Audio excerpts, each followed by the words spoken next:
In this video, I am going to explain conditional formatting.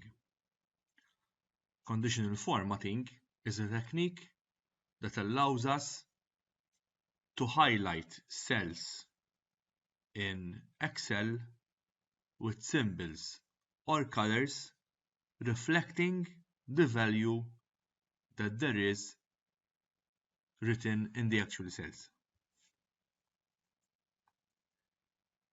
For example,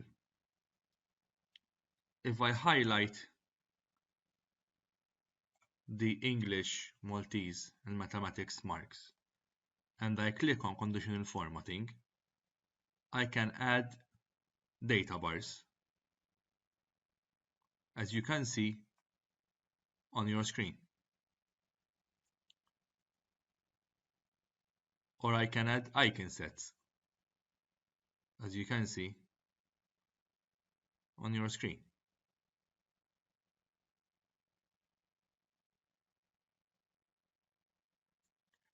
I can set a color scale, which is equivalent to a heat map. However, the most used features are the highlight cell rules. For example, let's say that we want that whenever a student obtains a pass, the pass will be written in green.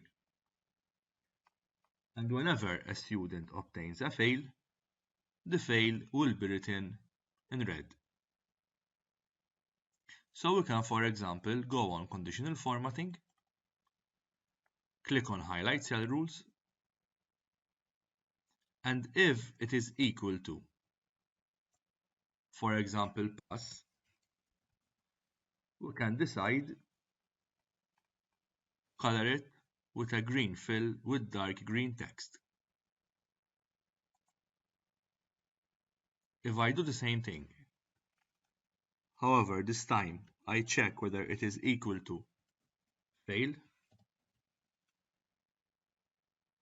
I'm going to color fail with light red fill with dark red text.